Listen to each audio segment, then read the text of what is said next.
बच्चों के लिए कोवैक्सीन का जून महीने से शुरू हो सकता है ट्रायल। देश में कोरोना के नए मामलों में लगातार गिरावट जारी।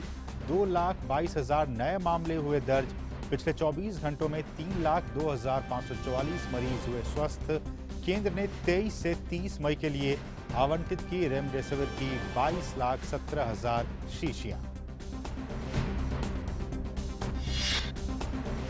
विदेश मंत्री डॉक्टर एस जयशंकर 5 दिवसीय दौरे पर अमेरिका पहुंचे। एस जयशंकर अमेरिकी विदेश मंत्री के साथ करेंगे चर्चा।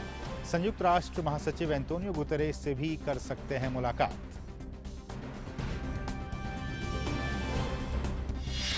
और दुबई में आज से शुरू हो रही एशियाई मुक्केबाजी चैंपियनशिप में भारत के 7 पदक पक्के। वहीं पुरुष वर्ग में स्टार मुक्केबाजों से सजी भारतीय दल की नजर पिछले रिकॉर्ड को बेहतर करने पर होगी।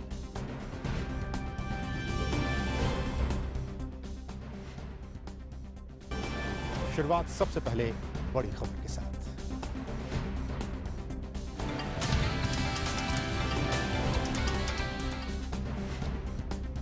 और इसमें सबसे पहले बात करेंगे साइक्लोन। बंगाल की खाड़ी के ऊपर बने कम दबाव के क्षेत्र के उत्तर पश्चिम की ओर बढ़ने के साथ ही तूफान यास, इसका आज चक्रवाती तूफान में तब्दील होने की आशंका जताई जा रही और अगले 24 घंटों के दौरान बहुत गंभीर चक्रवाती तूफान में इसके बदलने की संभावना है। चक्रवाती तूफान यास बंगाल ओडिशा तट की ओर लगातार बढ़ रहा है। ये बुधवार शाम तक दीघा और पारादीप पहुंच सकता है। इस तूफान की रफ्तार 120 से 160 किलोमीटर प्रति घंटे तक हो सकती है। चक्रवाती तूफान से निपटने के लिए सशस्त्र बलों ने भी तैयारियां शुरू कर दी हैं।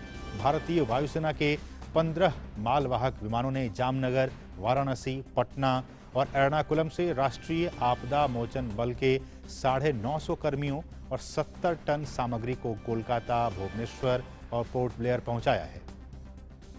रक्षा मंत्रालय ने कहा है कि 16 विमान और 26 हेलीकॉप्टर तत्काल तैनाती के लिए तैयार रखे गए हैं। भारतीय नौसेना ने मानवीय सहायता और आपदा राहत की 10 खेपें भुवनेश्वर और कोलकाता भेजी हैं। 5 खेप पोर्ट ब्लेयर पर तैयार रखी गई हैं। पूर्वी कमान और अंडमान निकोबार कमान के 8 पोत राहत पहुंचाने के लिए उपलब्ध कराए गए हैं। 4 गोताखोर और 10 बाढ़ राहत टुकड़ियां कोलकाता, भुवनेश्वर और चिल्का में तैनात की गई हैं। ये टुकड़ियां बहुत कम वक्त के बुलावे पर नागरिक प्रशासन को उपलब्ध होंगी। मंत्रालय ने कहा है कि 7 बाढ़ राहत दल और 2 गोताखोर दल अंडमान निकोबार द्वीप समूह पर किसी भी स्थिति से निपटने के लिए अलग अलग स्थानों पर तैनात किए गए हैं। इसके अतिरिक्त नौसेना के विमान और हेलीकॉप्टर राहत और बचाव अभियान चलाने के लिए विशाखापट्टनम और पोर्ट ब्लेयर में बिल्कुल तैयार रखा गया है।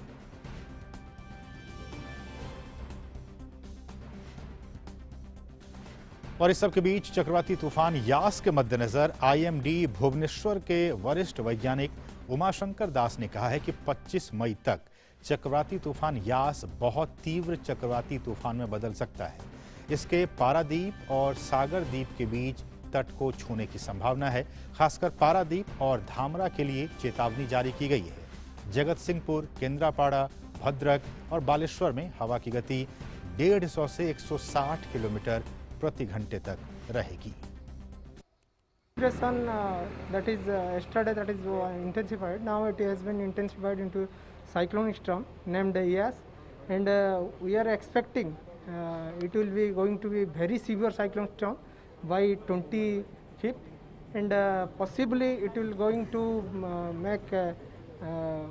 cross the coast between Paradip and Sagar Island, and actually we have upgraded the port warning also, particularly for Paradip and Dhamra. और इस तूफान साइक्लोन यास पर ताज़ा जानकारी के लिए हमारे साथ हमारे सहयोगी तापस भट्टाचार्य लगातार इसको मॉनिटर भी कर रहे हैं, इसको फॉलो कर रहे हैं। इस वक्त हमारे साथ वो बने हुए हैं। तापस, सबसे पहले तो यही आपसे सवाल कि अभी हमने देखा हमारा जो पश्चिमी तट है वहाँ पे ताउते तूफान ने जिस तरह से कहर बरपाया, और अब हमारा पूर्वी खासकर बंगाल और ओडिशा की बात की जाए, और ये कहा जा रहा आईएमडी की तरफ से कल 25 तारीख को ये तट को छुएगा और इसकी स्पीड जो होगी हवा की वो 150 से 160 किलोमीटर प्रति घंटे की होगी। किस तरह से ये तमाम राज्य जो हैं वो इस आपदा से निपटने के लिए तैयार हैं? देखिए, लैंडफॉल होने की जो संभावनाएं हैं, लैंडफॉल का जो टाइम दिया जा रहा है, अब जो अभी थोड़ी देर पहले जो आईएमडी का बुलेटिन आया तो उसमें 26 तारीख को दोपहर के बाद लैंडफॉल का एक समय दिया जा रहा है। ओके। तो अब 25 तारीख से ये सीवियर कैटेगरी में जरूर चला जाएगा, तो वो एक कल ही है। जो दूसरी चीज मैं आपको बताना चाहूंगा कि ठीक अभी इस वक्त एक थंडरस्टॉर्म और लाइटनिंग अलर्ट जारी किया गया है बालासोर डिस्ट्रिक्ट में। रेमुना और बागना ब्लॉक्स है, वहां पे इस वक्त थंडरस्टॉर्म और लाइटनिंग अलर्ट इस वक्त जारी किया गया है। तो उड़ीसा में आप खुद पारादीप के पास आप रह चुके हैं, आपको पता है कि किस तरीके से वहां पे एहतियात बरती जाती है, क्योंकि वहां पे बहुत ऐसे तूफान आते रहते हैं। तो ऐसा नहीं है कि जो प्रशासन है, जो एडमिनिस्ट्रेशन है वहाँ का लोकल, वो उस पर नहीं काम कर रहा, वो ऑलरेडी वहाँ पे काम कर रहे हैं ऑलरेडी।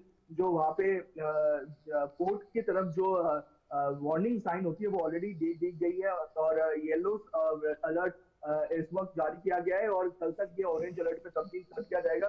जहां तक रही बात इस तूफान की, तो ये तूफान की जो गति है, जो आप बता रहे हैं कि इस वक्त 24 तारीख तक ये तूफान की गति जो है ये 110 से 120 प्रति घंटे की रफ्तार से ये पहुंच जाएगी। और 25 तारीख यानी कि कल तक इसकी जो तीव्रता है, ये एक्सपेक्ट कर रहे हैं कि करीब करीब 145 से 170 के बीच, सॉरी 155 तक, 130 से 155 तक इसकी गति पकड़ेगी। और जब ये लैंडफॉल करेगा करीब 26 तारीख के दोपहर के बाद, तब इसकी गति जो होगी वो करीब 185 तक इसकी गति जो है पकड़ जाएगी। और इसी वजह से जो तीव्रता है इसकी वेरी सीवियर कैटेगरी है। इससे पहले भी हमने देखा था कि फोनी और अम्फन का जो कहर है वो किस तरीके से उड़ीसा से लेकर बंगाल तक आया था। और ये वाला ये जो साइक्लोन है यास, ये इसकी जो क्षमता है, ये करीब बालासोर डिस्ट्रिक्ट, अगर हम बात करें पारादीप से, बालासोर से लेके वेस्ट बंगाल के कोस्ट में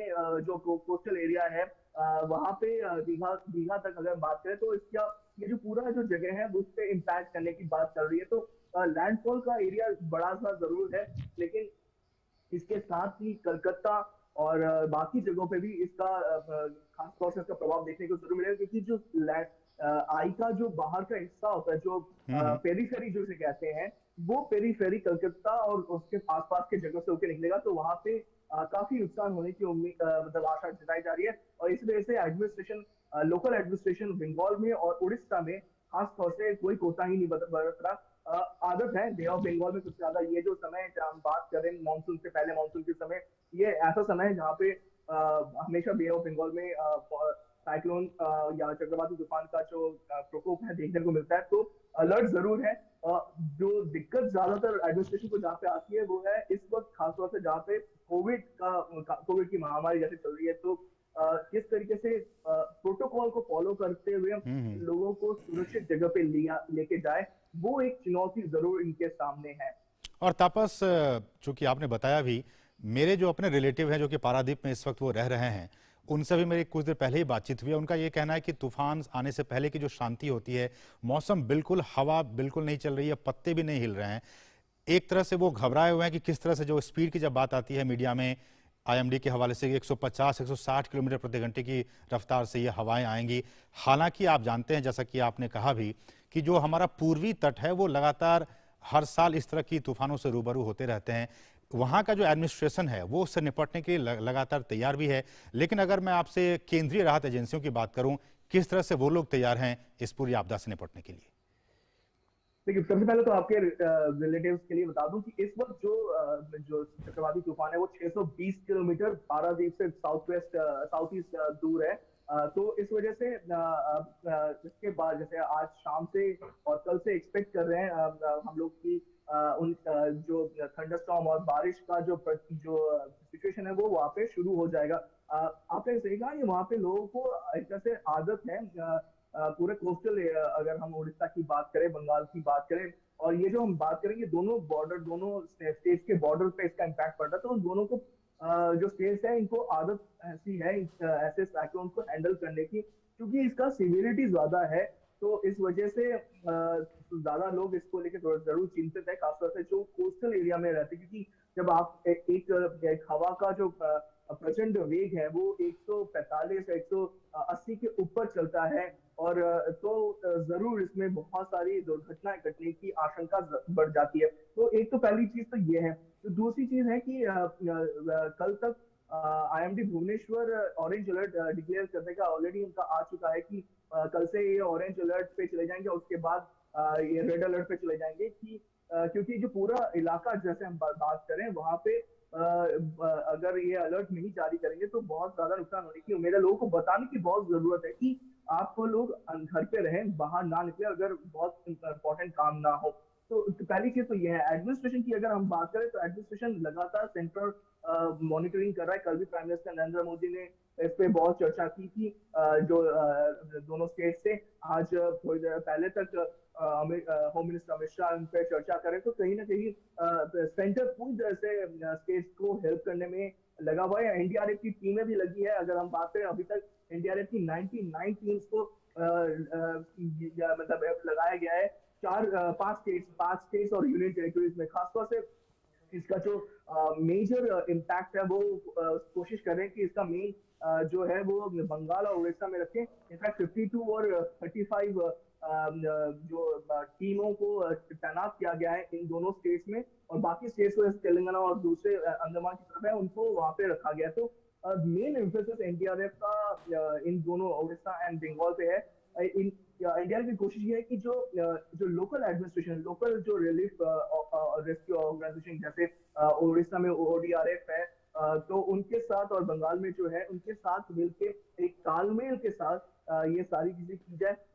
जो खासा तवज्जो दिया जा रहा है वो जो कोविड केयर हॉस्पिटल्स हैं और जो इमरजेंसी सेवाएं उन पे दिया जा रहा है जहाँ पे अगर बाई चांस किसी कारणवश इलेक्ट्रिसिटी सप्लाई स्नैप होता है तो वहाँ पे जनरेटर की व्यवस्था की जा रही है। ऑक्सीजन सप्लाई की जो सप्लाई है वो भी उसको दुरुस्त किया जा रहा है जिससे कि कोई दुर्घटना ना हो। तो सारी एहतियात बढ़ती जा रही है जिससे कि कोई जान माल का नुकसान ना हो और कम से कम जो नुकसान है वो हो पाए क्योंकि तीव्र वेग है। जरूर पेड़ पौधे उखड़ेंगे, कुछ कच्चे मकानों को भी नुकसान मिलेगा लेकिन जान जी। माल का जिससे कम से कम नुकसान हो उसकी पूरी कोशिश की जा रही है। एक आखिरी सवाल तपस, वो ये कि हमने देखा ताउते तूफान अभी रिसेंटली ही गुजरा है हमारे पश्चिमी तट को छूकर। हमने देखा कि उस तूफान से नुकसान तो जो होना था वो तो हुआ ही, लेकिन उसकी वजह से जो बार्ज P305 जो जहाज था वो डूब गया, उसमें कई लोग मर गए और कहा गया कि उन्होंने उस दिशा निर्देश का पालन नहीं किया। मेरा सवाल आपसे ये है कि क्या नेवी की तरफ से, तमाम अथॉरिटी की तरफ से जो इस वक्त बंगाल की खाड़ी के आसपास या उधर कोई अगर शिप है, कोई जहाज है, उनको कोई चेतावनी, कोई निर्देश जारी किए गए हैं क्या कि वो सुरक्षित लौट आए? बहुत बहुत जरूरी बात आपने कही है कि इंडियन कोस्ट गार्ड की बात करें, इंडियन नेवी की बात करें, वो 2 से 3 दिन पहले से ही इनफैक्ट वार्निंग इशू किए जा रहे हैं कंटिन्यूसली। इनफैक्ट फिशिंग एक्टिविटी बंद कर दी गई है, कंप्लीटली बता दिया गया फिशरमैन को कि कोई भी समुद्र में ना जाए। 23 तारीख से ही इनफैक्ट ये मना कर दिया गया है। हर पोर्ट की आपको पता होगा, ऐसे पारदीप पोर्ट है और बाकी जो पोर्ट्स है बंगाल में और उड़ीसा में, वहां पे अलर्ट जारी कर दिया गया, अलार्म जारी कर दिया गया जिससे कि उधर के आसपास जो लोग काम करते हैं वो इससे मतलब उसका अलर्ट का लेवल बढ़ा दिया गया जिससे कि उनको पता चले कि ये इससे बच के रहना जरूरी है, बहुत ज्यादा एहतियात बरतना बहुत जरूरी है। तो ये जो चीजें वो किया जा रहा है और आईएमडी की तरफ से कहें, जो लोकल एडमिनिस्ट्रेशन की तरफ से है वहां से भी हिदायत हर घंटे में बुलेटिन इशू किया जा रहा है, बताया जा रहा है कि क्या डूज एंड डोंट्स है। जो इम्पोर्टेंट चीज है कि जो आपको पता है कि जो कोस्टल एरिया में जो मछुआरों का जो घर होता है, जो कॉलोनीज होती है, वो कच्चे मकानों की ज्यादातर होती है। तो वहां से लोगों को सुरक्षित लेके शेल्टर होम में लेके जाया जा रहा है जहाँ पे उनको खाना और पीना और बाकी सहूलियतें मुहैया कराई जा रही है जिससे कि जब ये कच्चे मकानों का गिरने का सबसे ज्यादा खतरा होता है ऐसे तूफानों में जहाँ पे जो गति वेग, जो हवा की जो गति है वो करीब करीब 180 के ऊपर होती है। तो इसी वजह से इनको सेफ जगह पे लेके जाए जा रहे हैं और कोशिश यही है कि कम से कम जान माल का नुकसान हो। और हमने देखा है, ऐसा नहीं है, इससे पहले भी हमने देखा है, फोनी तूफान था, अम्फन तूफान था, इस तरीके से सेंटर ने मदद की, स्टेट जो गवर्नमेंट है, स्टेट एडमिनिस्ट्रेशन ने, उन्होंने किस तरीके से सेंटर के साथ मिलकर काम किया और बहुत मतलब बहुत अच्छे से ऐसे साइक्लोन का मुकाबला किया। देखिए साइक्लोन आएगा, ये नेचुरल फिनोमेना है, इसका कोई हम कुछ नहीं कर सकते। जो इम्पोर्टेंट चीज है कि कैसे लोगों की जानें बचाई जा सके और कम से कम जो नुकसान हो वो हो। चलिए, बहुत बहुत शुक्रिया तापस, आप लगातार इस पे नज़र बनाए रखिए, हम आगे भी आपसे अपडेट देते रहेंगे। फिलहाल आपका बहुत बहुत शुक्रिया इन तमाम ताज़ा अपडेट्स को हम तक पहुंचाने के लिए। और इस बीच केंद्रीय गृह मंत्री अमित शाह ने आज चक्रवात तूफान यास से निपटने के लिए वीडियो कॉन्फ्रेंसिंग के जरिए ओडिशा, आंध्र प्रदेश, पश्चिम बंगाल के मुख्यमंत्रियों और अंडमान और निकोबार द्वीप समूह के उपराज्यपाल के साथ समीक्षा बैठक की। बैठक में चक्रवात यास की तैयारियों को लेकर भी समीक्षा की गई।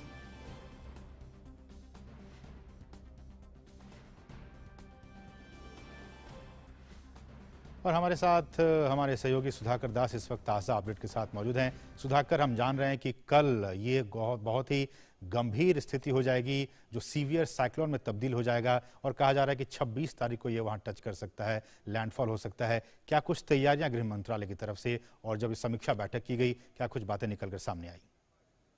देखिए, निश्चित तौर पर केंद्र की अगर बात करें तो लगातार एक तरह से न सिर्फ पूरी स्थिति की मॉनिटरिंग की जा रही है 24/7, बल्कि शीर्ष स्तर से लगातार जो तमाम राहत के उपाय या तैयारियां की जा रही है उसकी भी समीक्षा की जा रही है। आपको याद होगा असीम परसों कैबिनेट सचिव ने एनसीएमसी की बैठक बुलाई थी। कल खुद पीएम मोदी ने पूरी स्थिति की समीक्षा की थी और लोगों को सुरक्षित लाने के लिए, तो साथ ही साथ खासतौर से जो जहाज है या फिर लोग जो समुद्र में है वो सुरक्षित लौटे, उसके लिए निर्देश दिए थे। आज गृह मंत्री ने खुद पश्चिम बंगाल के मुख्यमंत्री ममता बनर्जी, उड़ीसा के मुख्यमंत्री नवीन पटनायक, आंध्र प्रदेश के मुख्यमंत्री वाईएस जगन मोहन रेड्डी और जो अंडमान निकोबार द्वीप समूह है उनके एलजी के साथ उन्होंने बैठक की है।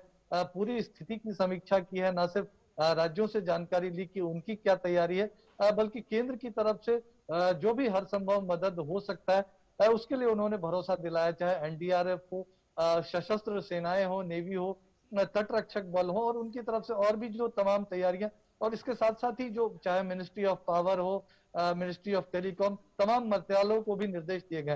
लेकिन निश्चित तौर पर आज की अगर बैठक की बात की जाए, जो कुछ अहम निर्देश फैसले अगर कह सकते हैं, गृह मंत्री ने जिस बात को दोहराया, एक तो क्योंकि कोविड का समय है तो ऐसे अस्पताल जहां आईसीयू है या वेंटिलेटर वाले बेड हैं, तो वहां पर अनइंटरप्टेड बिजली की सप्लाई हो, रुकावट ना हो तूफान की स्थिति में, उसकी समुचित व्यवस्था की जाए। इस बात के निर्देश गृह मंत्री की तरफ से दिए गए हैं। दूसरा निर्देश ये भी है कि उड़ीसा में कई एक दो दर्जन जो प्लांट है, ऑक्सीजन जनरेशन प्लांट है, कई उद्योग भी हैं, तो उनकी सुरक्षा सुनिश्चित किया है, इस बाबत निर्देश दिए गए। और सुरक्षा के साथ साथ ये भी देखा जाए कि ऑक्सीजन सप्लाई की जो व्यवस्था है वो प्रभावित ना हो, तो इस बाबत निर्देश दिए गए। तो ये एक महत्वपूर्ण निर्देश।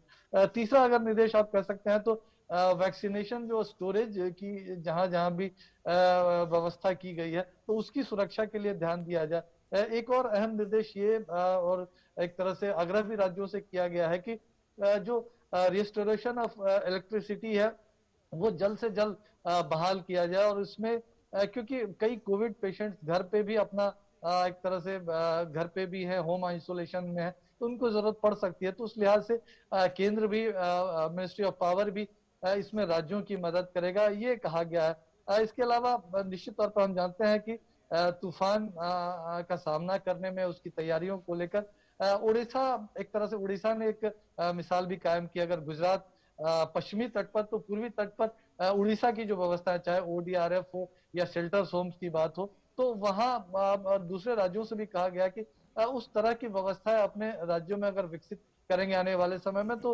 वो बेहतर हो सकेगा। इसके अलावा आईएमडी की सूचनाएं समय तक लोगों तक पहुंचे, उसका डिसेमिनेशन समय से हो, इसके लिए चाहे सोशल मीडिया का उपयोग किया जाए या टीवी मीडिया का, तो उन तमाम चीजों के लिए राज्य को कहा गया। लेकिन निश्चित तौर पर इस बैठक का एक मकसद सीधा था कि राज्य की अगर कोई आवश्यकता है सीधे तौर पर तो उन आवश्यकताओं का ध्यान रखा जाएगा।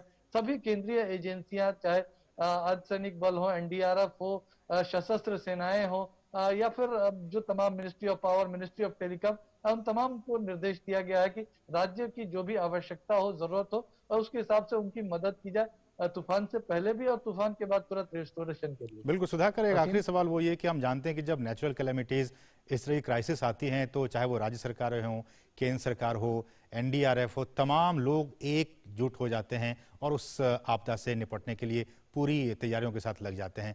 मैं आपसे जानना चाहूँगा, खासकर हम जान रहे हैं कि वायुसेना भी लगातार मदद पहुंचा रही है, बिल्कुल बिल्कुल अलर्ट मोड में है, नौसेना भी अपनी वो दायित्व का निर्वहन कर रही है। किस तरह से, अगर सेनाओं की बात की जाए, वो किस तरह से एनडीआरएफ के साथ मिलकर इस पूरे राहत को लेकर अंजाम देने का काम कर रही है? और देखिए बिल्कुल निश्चित तौर पर अगर देखिए सबसे पहले अगर एनडीआरएफ की बात की जाए तो 99 टीमों की तैयारी है इस तूफान से निपटने के लिए। इसमें से अकेले 85 टीमें अगर बात की जाए तो उड़ीसा और बंगाल के लिए बंगाल में 25 टीमों का प्री डिप्लॉयमेंट हो चुका है अलग अलग स्थानों पर। 10 टीमें स्टैंड बाई पर हैं, जबकि उड़ीसा में 22 टीमों का प्री डिप्लॉयमेंट हो गया है और 30 टीमें अलग अलग स्थानों पर। इसके अलावा बाकी टीमें आंध्र प्रदेश हो, तमिलनाडु हो, पुडुचेरी हो और एक तरह से अंडमान निकोबार के लिए रखी गई हैं और प्री डिप्लॉयमेंट उनका भी हो चुका है। इसके अलावा भारतीय नौसेना के जहाज है, इंडियन कोस्ट गार्ड के जहाज है, उनको रखा गया। भारतीय वायुसेना के हेलीकॉप्टर स्टैंड बाई पर है, आर्मी को भी स्टैंड बाई पर रखा गया है। खासतौर से रिस्टोरेशन वर्क में काफी जरूरत पड़ती है। हमने देखा था गुजरात में भी, गुजरात और दीव में भी सेना के जवानों ने काफी काम किया था। सड़क साफ करने की बात हो, कम्युनिकेशन लाइन स्टैब्लिश करने की बात हो, तो उसके लिए भी उनका प्री डिप्लॉयमेंट किया गया। इसके अलावा जो अतिरिक्त जनरेटर और हाई पावर जनरेटर्स हैं मिनिस्ट्री ऑफ पावर की तरफ से, उसके लिए व्यवस्था की जा रही है। जो एक तरह से तूफान के बाद की जो स्थिति में तुरंत जिन चीजों की जरूरत पड़ सकती है, चाहे स्टॉक पाइलिंग के लिए राज्यों को यह भी निर्देश दिया गया है कि खाद्यान्न सामग्री हो, दवा हो, खासतौर से क्योंकि कोविड का समय चल रहा है तो उसका विशेष तौर पर ध्यान रखा जाए। तो एक तरह से तमाम एजेंसियों के साथ मिलकर कोऑर्डिनेटेड तरीके से राज्य और केंद्र मिलकर इस पूरी स्थिति का सामना कर सके, उसकी तैयारी है। और पीएम मोदी का निर्देश है कि हर एक जान को बचाने की कोशिश की जाए, वो प्रायोरिटी में होना चाहिए। तो उस लिहाज से ही तमाम एजेंसियां काम कर रही हैं। बहुत बहुत शुक्रिया सुधाकर, आप लगातार इन तमाम ताज़ा अपडेट्स को हम तक पहुंचाते रहिएगा। बहुत बहुत शुक्रिया आपका इन तमाम ताज़ा अपडेट्स को हम तक पहुंचाने के लिए। फिलहाल और अब बात करेंगे ताज़ा खबर की।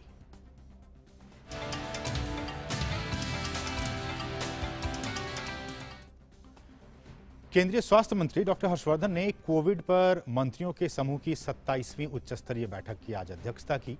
डॉक्टर हर्षवर्धन ने बैठक को संबोधित करते हुए कहा कि देश के 16 राज्यों में पॉजिटिविटी रेट बहुत ज्यादा है, लेकिन टीकाकरण अभियान भी तेज गति से जारी है।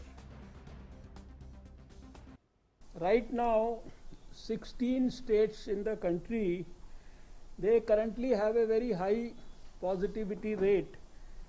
They are Karnataka, Kerala, Andhra Pradesh, West Bengal, Odisha, Rajasthan, Jammu and Kashmir, Himachal Pradesh, Goa, Manipur, Puducherry, Meghalaya, Arunachal Pradesh, Nagaland, Sikkim and Lakshadweep.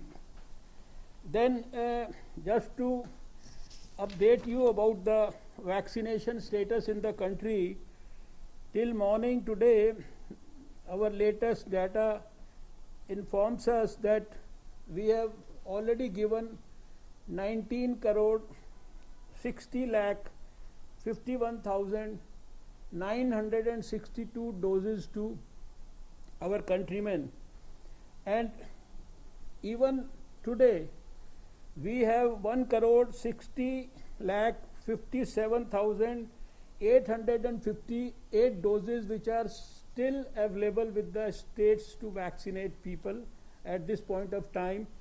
And also in the pipeline, when we say in the pipeline, it means that which are likely to be delivered in the next 2-3 days, we have another 21 lakh 8,160 doses for the states. और doctor Harshvardhan ने यह भी कहा कि 18 राज्यों में black fungus के 5,000 से ज्यादा मामले दर्ज किए गए हैं। केंद्र सरकार ब्लैक फंगस से निपटने के लिए कई कदम उठा रही है।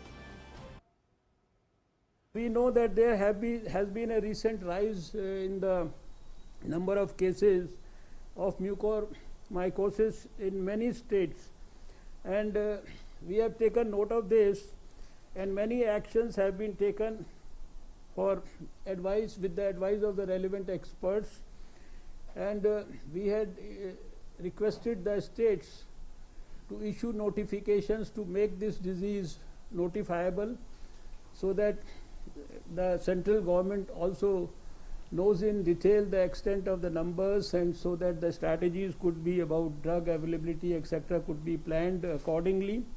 So by now 19 states have already issued notifications and made it a notifiable disease under the Epidemics Act.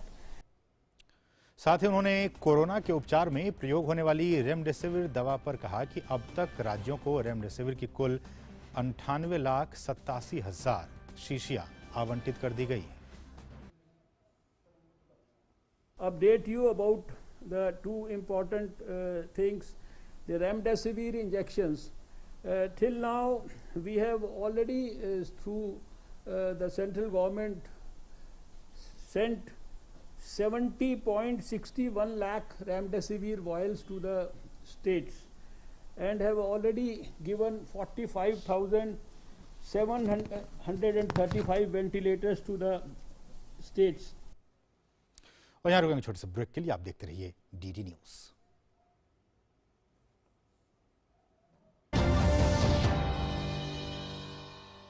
खुश है ये आसमां जमीन, हर तरफ छाए हैं हम ही, ऐसी कूल है अपनी कहानी, झिल करके जीनी जवानी, चलने दे बस दिल की मनमानी।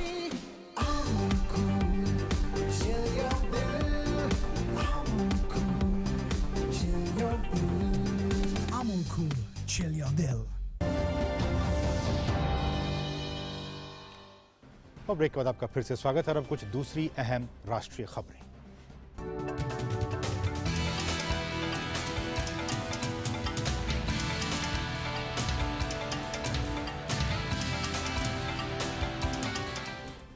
और देश में कोरोना के खिलाफ जारी जंग में टीकाकरण को लेकर भारत बायोटेक ने कहा है कि वो अगले महीने यानी जून से कोविड वैक्सीन यानी कोवैक्सीन का बच्चों पर ट्रायल शुरू कर सकता है। भारत बायोटेक के business development and international advocacy head doctor Raches Ella ने कहा है कि हम जून महीने से अपने वैक्सीन कोवैक्सीन का बच्चों पर परीक्षण शुरू कर सकते हैं। हाल ही में drug controller general of India ने भी 2 से 18 साल के बच्चों पर क्लिनिकल ट्रायल करने की मंजूरी दी थी। और स्वास्थ्य और परिवार कल्याण मंत्रालय के मुताबिक देश भर में कोरोना के 2,22,000 से अधिक नए मामले सामने आए हैं। वहीं पिछले 24 घंटों में 3,02,544 मरीज उपचार करवाकर स्वस्थ हो चुके हैं। इस समय देश में सक्रिय मामलों की कुल संख्या 27,20,716 है। बीते 24 घंटों में देश भर में कोरोना से 4,454 लोगों की मौत हुई है। वहीं मृतकों का कुल आंकड़ा 3,03,720 हो गई है। और देश में कोरोना के खिलाफ जारी जंग में टीकाकरण अभियान भी तेज गति से जारी है। देश में पिछले 24 घंटों में कोरोना की 9,42,722 वैक्सीन लगाई गई है, जिसके बाद कुल टीकाकरण का आंकड़ा बढ़कर अब 19,60,51,962 हो गया है।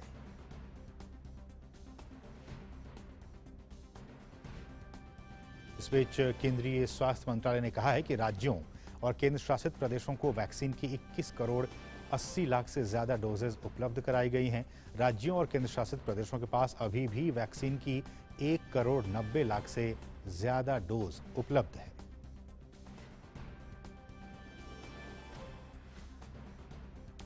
और वहीं भारतीय चिकित्सा अनुसंधान परिषद के मुताबिक भारत में कल कोरोना के लिए 19,28,127 सैंपल टेस्ट किए गए। वहीं देश में कल तक कुल 33 करोड़ 5,36,064 सैंपल टेस्ट किए जा चुके हैं। और इस सबके बीच ब्लैक फंगस यानी म्यूकर माइकोसिस को लेकर जम्मू कश्मीर में एक अधिसूचित बीमारी इसे घोषित कर दिया गया है। इसके बाद अब ये अनिवार्य हो गया है कि सरकारी अधिकारियों को प्रत्येक मामले के बारे में जानकारी रहे और इसके ट्रैकिंग और रोकथाम के लिए उचित कदम उठाए जाएं।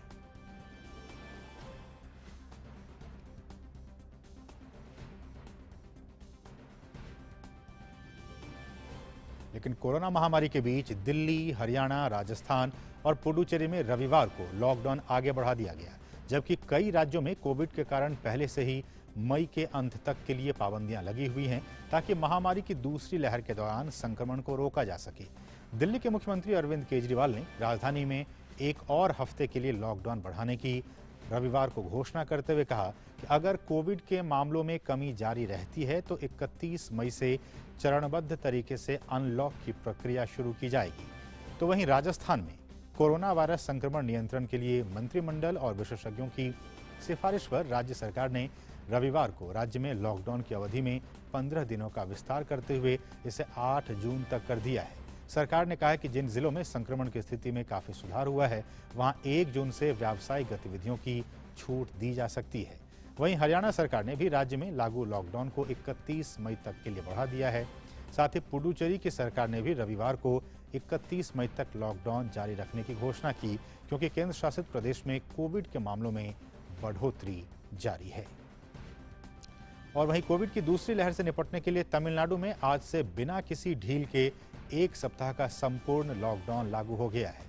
लॉकडाउन के दौरान मेडिकल स्टोर, पेट्रोल पंप और दूध की आपूर्ति जैसी आवश्यक सेवाएं जारी रहेंगी। केंद्र और राज्य सरकार के अहम विभागों और बैंकों को सीमित स्टाफ के साथ काम करने की अनुमति दी गई है। इसके अलावा खाद्य सामग्री की डिलीवरी सहित ई-कॉमर्स सेवाओं को कुछ घंटों के दौरान काम करने की अनुमति दी गई है। इसके साथ ही मीडिया और चिकित्सा उपकरणों का निर्माण करने वाली इकाइयों को पिछले लॉकडाउन के मानदंडों के मुताबिक ही काम करने की अनुमति दी गई है।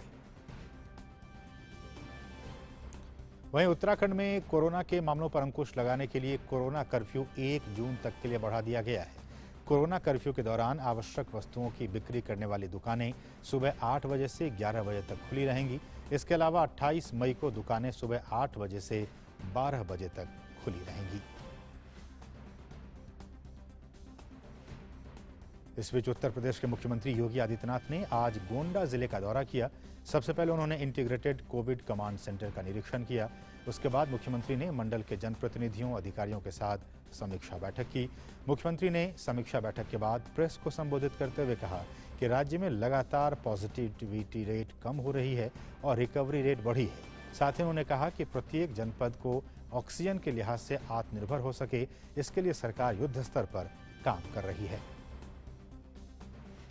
उत्तर प्रदेश 3 लाख से अधिक टेस्ट प्रतिदिन कर रहा है और मुझे आप सबको बताते हुए संतोष की अनुभूति हो रही है कि पिछले 24 घंटे के अंदर उत्तर प्रदेश में 3,26,000 से अधिक टेस्ट हुए हैं। प्रदेश के अंदर लगातार पॉजिटिविटी कम हो रही है और रिकवरी बढ़ी है। पॉजिटिविटी की स्थिति है कि प्रदेश के अंदर जो एक बार लगभग 17% तक पहुंच चुका था, आज वह घट करके 2 के आसपास आ चुका है। आने वाले समय में उत्तर प्रदेश का हर जनपद ऑक्सीजन की दृष्टि से आत्मनिर्भर होगा। हर हॉस्पिटल में ऑक्सीजन प्लांट होंगे या ऑक्सीजन कंसंट्रेटर होंगे। ये कार्रवाई युद्ध स्तर पर चल रही है। और मध्य प्रदेश के मुख्यमंत्री शिवराज सिंह चौहान ने कांग्रेस के पूर्व सीएम कमलनाथ पर जमकर हमला बोला है। उन्होंने कहा है कि एक तरफ जहां हम लोगों की सेवा में लगे हुए हैं, कांग्रेस राज्य में आग लगाने की तैयारी कर रही है। उन्होंने कहा कि कमलनाथ को इसका जवाब देना ही होगा। ये एक साथ लड़ने का वक्त है और कमलनाथ मौतों का जश्न मनाने में व्यस्त है। एक तरफ सरकार जनता के सहयोग से संक्रमण को नियंत्रित करने में लगी है, पीड़ित परिवारों की सेवा में लगी है। हम उनके लिए अनेकों योजनाएं बना रहे हैं, हम उनकी तकलीफें कम करना चाहते हैं। वहीं कांग्रेस आग लगाने की तैयारी में लगी है। कमलनाथ जी, जवाब देना पड़ेगा। इस समय जब मिलकर साथ लड़ने का मौका था,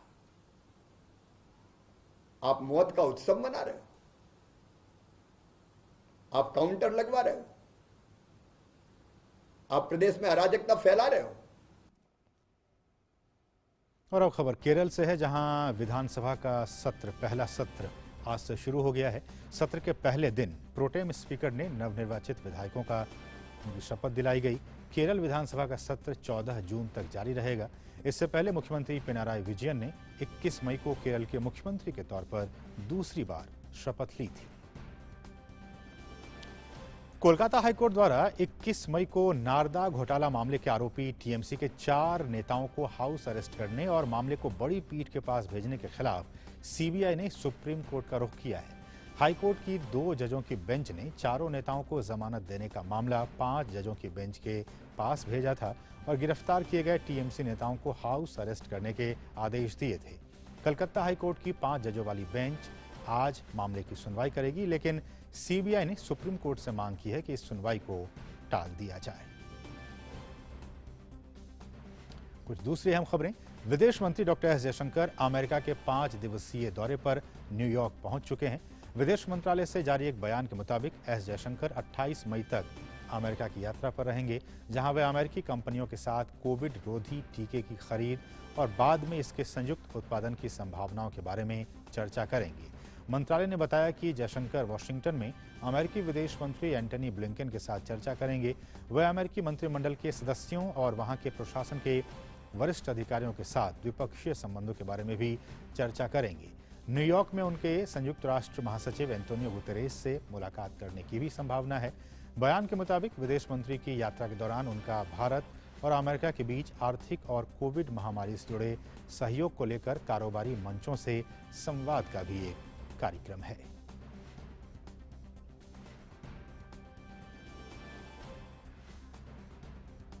हमारे साथ हमारे सहयोगी अभिषेक झा इस वक्त ताज़ा अपडेट के साथ मौजूद हैं।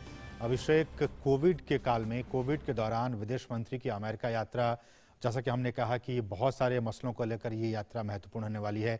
कौन कौन से ऐसे अहम बिंदु होंगे जिन पर कि इस विजिट के बाद से, इस यात्रा के बाद से दोनों ही देशों के रिश्ते और भी मजबूत होंगे, खासकर कोरोना के मद्देनजर रखते हुए? देखिए असीम, अभी जो एकमात्र मुद्दा है केंद्र में किसी भी देश में, खासतौर पे भारत में, तो जो सभी मंत्रालय हैं, चाहे वो विदेश मंत्रालय भी हो, वो उसी मुद्दे को आगे बढ़ाने के लिए, उसकी लड़ाई में कैसे देश जल्दी से जल्दी ज्यादा अच्छा मुकाम हासिल करे, इस प्रयास में लगा हुआ है। और विदेश मंत्री की जो अमेरिका की यात्रा है वो इसी कॉन्टेक्स्ट में देखी जा रही है, क्योंकि वहां पर न केवल वो वहां पर अपने जो काउंटर पार्ट हैं सेक्रेटरी ब्लिंकन, उनसे मुलाकात करेंगे, बल्कि उनकी वहां पर 2 बिजनेस मीटिंग भी है, जहां पर वो जो वहां के व्यापार मंडल के प्रतिनिधि हैं उनसे मिलेंगे। मुमकिन है कि वो वहां पर जो दवाई कंपनियां हैं और जो वैक्सीन मैन्युफैक्चरर्स हैं उनसे भी उनकी मुलाकात हो और इस तरीके के एक सहयोग की बात की जाए कि किस प्रकार से वहां की जो वैक्सीन कंपनियां हैं वो न केवल भारत में अपने वैक्सीन को लागू कर सके, बल्कि भारत के जो निर्माण की क्षमता है उसके साथ मिलकर ज्यादा से ज्यादा निर्माण किया जा सके वैक्सीन का, ताकि भारतीयों को जिन्हें हम 130 करोड़ की आबादी के देश में करीब 20 करोड़ के आसपास इंजेक्शन अभी तक देश में लगाए जा चुके हैं, तो जो बचे हुए लोग हैं उनको जल्दी से जल्दी और ज्यादा से ज्यादा तादाद में वैक्सीनेशन उपलब्ध हो जाए। इसके लिए जरूरत है कि जो 2 वैक्सीन निर्माता कंपनियां जो भारत की हैं उनके साथ विदेश की और भी जो कंपनियां हैं उनका सहयोग हो, उनका कॉपरेशन हो।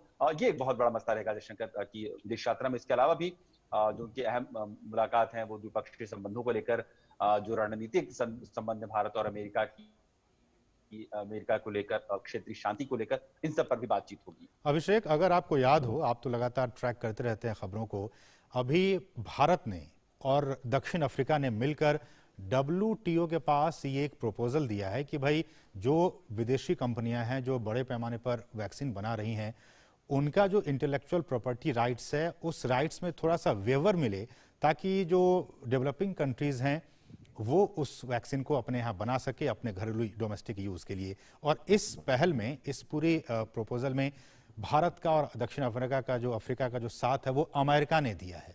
तो इसलिए मेरा ये सवाल है कि क्या जब ये विदेश मंत्री हमारे वहाँ पे मौजूद हैं और आपने कहा कि एक ही मात्र एजेंडा है किस तरह से कोविड के दौरान किस तरह से और भी वैक्सीनेशन को लेकर प्रोडक्शन बढ़ाया जाए, क्या हम ये माने कि WTO में जिस तरह से अमेरिका ने भारत का साथ दिया है, अब चूंकि हमारे विदेश मंत्री वहाँ पे हैं, तो क्या अमेरिकी कंपनी जो वैक्सीन निर्माता कंपनी है वो आने वाले दिनों में भारत के साथ को प्रोडक्शन करेगी, या फिर उनका जो IP वेबर है वो भारत को मिल सकता है? देखिए, ये IP वेबर निश्चित रूप से एक पेचीदा प्रक्रिया है और जैसे इसकी हिस्ट्री है सामान्य तौर पे जो दवाई कंपनियां होती हैं वो अपने रिसर्च और अपने पेटेंट को लेकर बहुत ही ज्यादा आप कहें तो सेंटिमेंटल होती हैं और बहुत ही ज्यादा उसे क्लोजली गार्ड करती हैं। लेकिन ये जो स्थिति है जहां हम देख रहे दुनिया की लगभग जो 700 करोड़ की आबादी है, पूरे दुनिया में ये बीमारी एक साथ फैली हुई है और ऐसे में मानवता को बचाने का जो प्रयास है वो ज्यादा अहम हो गया है। और इसको हर एक, चाहे भारत के प्रधानमंत्री हों, आप अमेरिकी राष्ट्रपति की बात करें, यूनाइटेड नेशन की बात करें, WHO की बात करें, सभी संस्थाओं ने इस बात को माना है कि अभी कॉमर्शियल जो बेनिफिट है वो प्राथमिकता नहीं होनी चाहिए, वो प्रायोरिटी नहीं होनी चाहिए। प्रायोरिटी ये होनी चाहिए कि सभी लोग एक साथ इस बीमारी से जल्दी लड़ें। और इसके लिए जरूरी है कि अगर ये लाइसेंसिंग का जो प्रक्रिया है कि दवाई कंपनियां अपनी लाइसेंस को अपनी फैसिलिटी में ही बनाएंगी और उसे एक विशेष कीमत पर ही दुनिया के लोगों को मुहैया करवाएंगी, इस पूरी प्रक्रिया में बहुत लंबा समय लगेगा। और अगर पूरी दुनिया के लोगों तक वैक्सीन एक समय में एक साथ नहीं पहुंचती है और 3 या 4 साल तक वैक्सीनेशन का प्रोग्राम चलता है, तो इस बीमारी से लड़ाई नहीं लड़ पाएगी। क्योंकि सारे जो संस्थाएं वो कह रही हैं कि जब तक एक भी व्यक्ति बीमार है या प्रभावित है, एक भी देश प्रभावित है इस पैंडेमिक से, तो दुनिया के तमाम देश भी असुरक्षित हैं। तो ये कॉन्टेक्स्ट और इस कॉन्सेप्ट के साथ अगर दवाई कंपनियों को शायद समझाया जाए तो वो अपनी लाइसेंसिंग जो प्रोटेक्शन है उसको लेकर थोड़ी सी ढील दे सकती हैं, थोड़ा सा सहयोग कहे तो बाकी कंट्रीज के साथ, जिसमें भारत भी शामिल है, वहां पर अपने लाइसेंसेस को बांट सकती हैं या एक विशेष शुल्क पर उसे बाकी कंट्रीज को भी शेयर कर सकती हैं। भारत और अमेरिका निश्चित रूप से इसको लेकर आगे बढ़ रहे हैं कि विशेष जरूरत का इस्तेमाल को देखते हुए लाइसेंसिंग वेवर पर ध्यान दिया जाना चाहिए। कुछ एक यूरोपीय देश हैं, खासतौर पर जर्मनी की तरफ से भी इस तरीके की बातें आई हैं कि वो WTO में वेवर को लेकर बहुत ज्यादा इनकरेज नहीं कर रही है, इस प्रपोजल को लेकर बहुत ज्यादा इसके सपोर्ट में नहीं है। लेकिन निश्चित रूप से जब विदेश मंत्री अमेरिकी जो काउंटर पार्ट के साथ मिलेंगे, वहां की दवाई कंपनियों के साथ भी मिलेंगे, तो एक आप कहें तो एक लॉबिंग हो सकती है इसके पक्ष में कि WTO में जब भी ये प्रपोजल आए और वहां पर कोई भी देश या कोई भी जो पक्ष है उसका विरोध ना करे और सर्वसम्मति से ये लार्जर कॉमन गुड के रूप में इसे लाइसेंसिंग वेवर को या ट्रिप्स वेवर को WTO अपना ले। तो इसके लिए भी जरूरी है कि लगातार बातचीत और विमर्श का सिलसिला जारी रहे और इस मुलाकात के दरमियान हम इन संबंधों पर भी बातचीत देख सकते हैं। अभिषेक, एक आखिरी सवाल कि हमारे विदेश मंत्री का जो संयुक्त राष्ट्र के महासचिव एंटोनियो गुतेरेस, उनसे भी मिलने का कार्यक्रम है, क्या कुछ बातें इसमें हो सकती हैं? देखिए असीम, जब से भारत ने यूनाइटेड नेशन की जो सिक्योरिटी काउंसिल उसमें एक सदस्यता हासिल किया, करीब 2 साल, 30 साल के शुरू में भारत को इस सदस्यता मिली थी, उसके बाद से विदेश मंत्री का ये पहला अमेरिकी दौरा है। तो इसमें जब आप यूनाइटेड नेशन के जो सेक्रेटरी जनरल हैं उनसे जब आप बात करते हैं तो आप जो दुनिया के तमाम देशों में कॉन्फ्लिक्ट है या फिर दुनिया के कहीं इकोनॉमिक हालत क्या है, दुनिया की जो स्ट्रेटेजिक जो कंसर्न है, रीजनल पीस का मुद्दा है, उन तमाम मुद्दों पर भारत के पक्ष से अवगत कराना, एक तरीके से तो हाईएस्ट लेवल पर बातचीत हो जाएगी भारत के विदेश मंत्री की और यूनाइटेड नेशन के जो सेक्रेटरी जनरल है उनकी।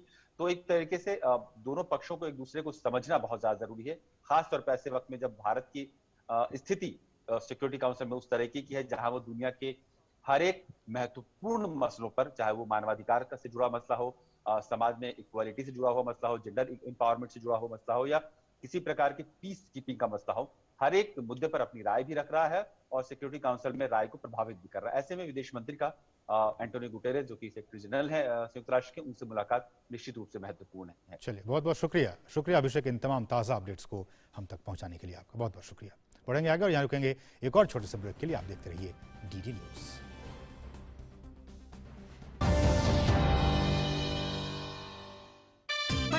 खेलता है, झूलता उछलता है, दौड़ता कभी कभी दौड़ कर रहता है, आगे आगे बढ़ता है इंडिया, अमूल दूध पीता है इंडिया।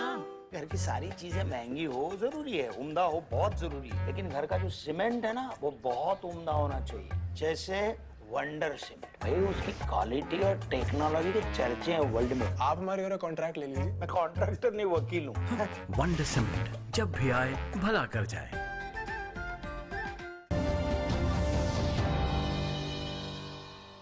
और ब्रेक के बाद आपका फिर से स्वागत है और अब कुछ अंतर्राष्ट्रीय खबरें।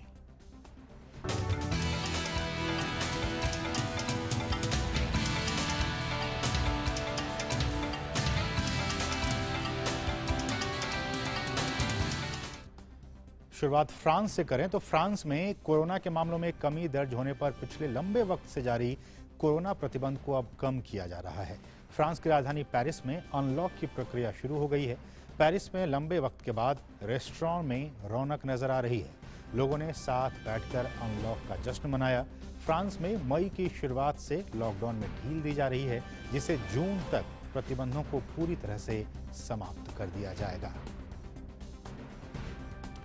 और देखिए, ऐसा इसलिए मुमकिन हो पाया है फ्रांस में क्योंकि वहाँ के लोगों ने उस कोरोना प्रोटोकॉल का बहुत ही अच्छे तरीके से पालन किया, इसलिए आप ये देख पा रहे हैं। इसलिए हमें भी बहुत अच्छे तरीके से जो भी प्रोटोकॉल है कोरोना का, आपको पालन करने की ज़रूरत है। तभी हम ये भारत में भी अनलॉक की प्रक्रिया यहाँ पे शुरू करने की बातें राज्य सरकारें या फिर केंद्र सरकार सोच सकती है। लेकिन ब्राज़ील की भी बात की जाए तो ब्राज़ील में एक सार्वजनिक कार्यक्रम में कोरोना के सुरक्षा नियमों का पालन नहीं करने के लिए राष्ट्रपति जायर बोल्सोनारो को जुर्माना देना होगा। मरहानो राज्य के गवर्नर ने बताया है कि राज्य के स्वास्थ्य सुरक्षा नियमों का पालन करने में नाकाम रहने के लिए बोल्सोनारो को जुर्माना देना होगा। स्वास्थ्य अधिकारियों ने बिना सुरक्षा उपायों की होने वाली सभाओं को बढ़ावा देने के लिए बोल्सोनारो के खिलाफ मामला दर्ज किया। कानून सभी पर लागू होता है।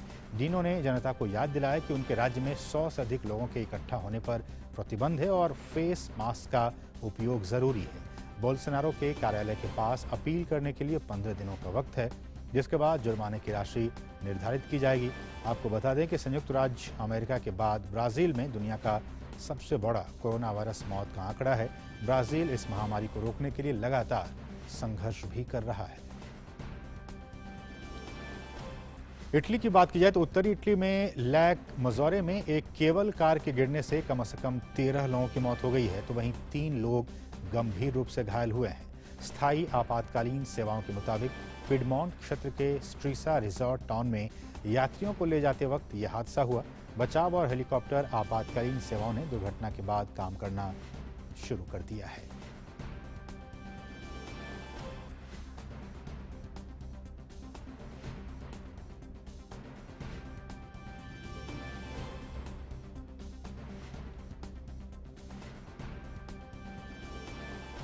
और यहां रुकें एक और छोटे से ब्रेक के लिए। आप देखते रहिए डीडी न्यूज़।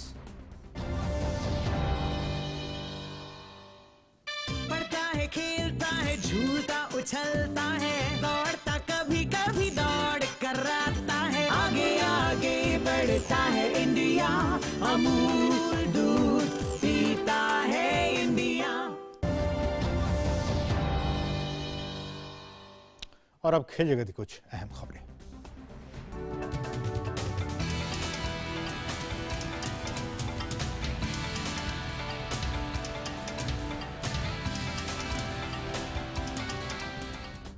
बात बॉक्सिंग की जाए तो ओलंपिक की तैयारियों में लगे भारतीय मुक्केबाजों के आज से दुबई में शुरू होने वाली एशियाई चैंपियनशिप में छोटे ड्रॉ के कारण 7 पदक पक्के हो गए हैं।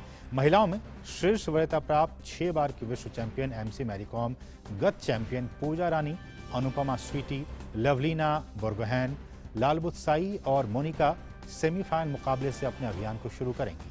भारत के कुल 19 मुक्केबाज इस प्रतियोगिता में अपना कौशल दिखाएंगे। इनमें 9 पुरुष और 10 महिला मुक्केबाज शामिल हैं।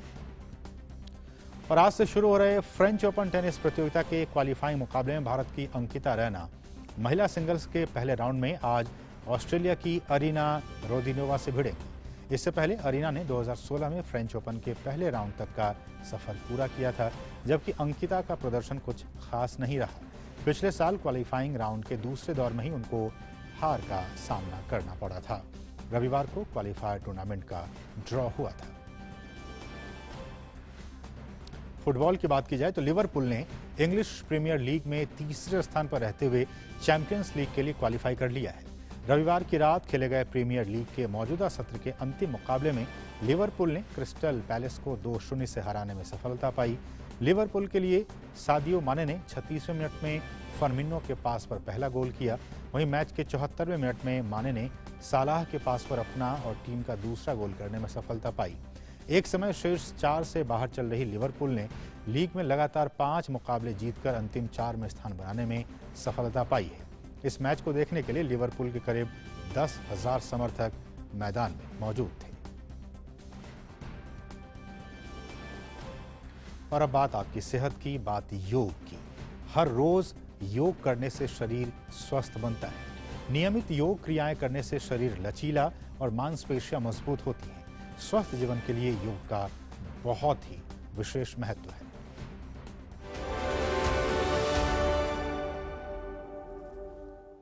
कोविड पैंडेमिक के दौरान लोग काफी समय से घर के अंदर ही हैं। शारीरिक सक्रियता में भी कमी आई है।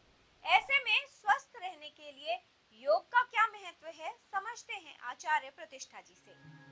जब आप पूरा दिन घर से कार्य कर रहे हैं, स्क्रीन के सामने बैठे हैं, एक ही जगह पर बैठ कर के कार्य कर रहे हैं, तो आप हर 20 मिनट आप कार्य कीजिए, उसके लिए मनाही नहीं है क्योंकि काम तो हमें करना पड़ेगा, लेकिन हर 20 मिनट के बाद 30 सेकंड्स का ब्रेक ले लीजिए। और क्या करना है उस 30 सेकंड्स में? 4 चीज़ें हम बता रहे हैं जो आपको करनी है।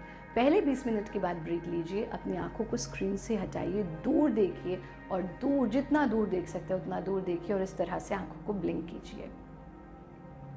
ब्लिंक करते जाएं 30 सेकंड्स तक ब्लिंकिंग करना और फिर आंखों को बंद कर देना और फिर दोबारा काम में लग जाना। ऐसा करने से आपकी आंखें रिलैक्स होंगी, ब्रेन रिलैक्स होगा, लुब्रिकेटिंग बनेगा, आंखों में ड्राइनेस और ड्राउजीनेस नहीं होगी। अगले 20 मिनट फिर कार्य कीजिए और अगले 20 मिनट के बाद अपनी गद्दी का मोह छोड़ दीजिए, अपनी चेयर को छोड़िए और अपने चेयर के आसपास ही थोड़ा सा वॉक कीजिए 30 सेकंड्स तक, या घर में कहीं भी जा कर के वॉक कीजिए। बट वॉक करना ये नहीं कि एक जगह से उठ के हम दूसरी जगह जा कर के बैठ जाएं। वॉक कीजिए, वापस आइए, फिर से अपना काम शुरू कर दीजिए। ये हुआ दूसरा काम। तीसरा काम, तीसरे 20 मिनट्स के बाद आप कुर्सी पर बैठ करके या कुर्सी के साइड में खड़े होकर के इस तरह से फिंगर्स को इंटरलॉक करके